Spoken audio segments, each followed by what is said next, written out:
The power of a voice. Sophia had always been a quiet student. She loved books, enjoyed writing in her journal, and often preferred listening to speaking. But during her second year at university, something changed. Her professor announced that every student would have to give a public speech in front of the class. At first, Sophia was terrified. The idea of standing in front of so many people, sharing her thoughts and opinions, made her nervous. However, deep inside, she knew this was an opportunity to express herself. She had strong views about education and how students should be encouraged to think critically, not just memorize information. This was her chance to speak up. Preparation. Sophia decided to prepare carefully. She knew that a good speech needed more than just facts, it needed structure, clear arguments, and personal conviction. She began by writing down her main points. Education should develop creativity. Students must learn to form their own opinions. Teachers should inspire, not just instruct. She then organized her ideas into an introduction, body, and conclusion. She practiced making eye contact with the mirror and used her phone to record herself. Each time, she tried to improve her tone, pronunciation, and confidence. But Sophia also learned something important. Giving a speech is not only about delivering information, it is also about persuasion. She wanted her classmates to feel inspired, not just to hear her words. The day of the speech. The day finally arrived. Sophia walked to the front of the classroom with shaking hands, but she took a deep breath and began. "Good morning, everyone," she said, her voice trembling slightly. "Today I want to share my opinion about education. I believe that education is not only about passing exams but about preparing us for life." As she continued, something changed. She looked at her classmates and saw them listening. Some nodded in agreement, others leaned forward with curiosity. Sophia realized that her words mattered. She was not simply reading, she was sharing a perspective. She used examples from her own life, describing how a teacher once encouraged her to write stories instead of only memorizing grammar rules. She explained how that moment gave her confidence and how students everywhere deserved that kind of encouragement. The reactions.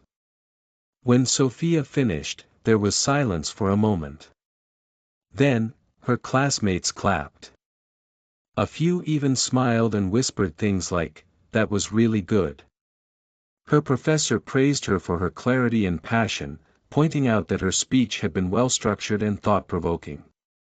But what mattered most to Sophia was not the grade, it was the feeling of being heard. She understood that expressing opinions publicly was powerful.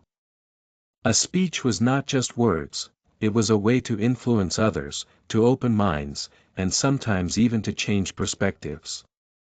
A new challenge. After her first successful speech, Sophia felt a new sense of confidence. A week later, her professor invited her to join a student debate club. At first, she hesitated. Speaking in front of classmates was one thing, but debating against others, where arguments and opinions collided, was much more intimidating. But Sophia accepted. She wanted to grow, and she knew that learning to defend her point of view while respecting others was an important skill. The debate club. The first debate topic was, should technology replace traditional classrooms? Sophia's team had to argue that technology was only a tool, not a replacement for teachers. She spent days researching articles, preparing examples, and writing notes. During the debate, she quickly realized that it was different from giving a speech. In a debate, you must listen carefully to the other side, respond logically, and sometimes adapt your opinion on the spot.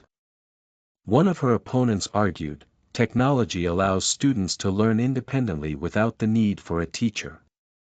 Isn't that more efficient? Sophia replied confidently. Technology is powerful, yes.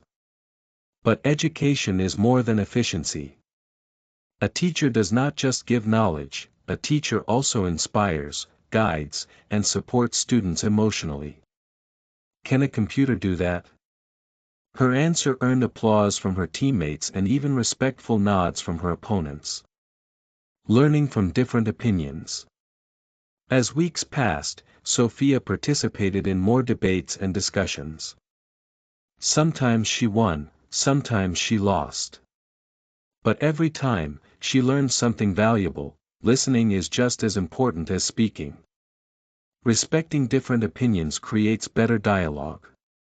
Changing your mind when faced with strong evidence is not weakness, it is growth.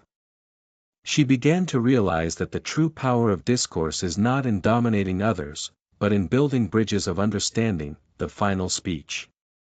At the end of the semester, the debate club organized a public event where students could present speeches to a large audience.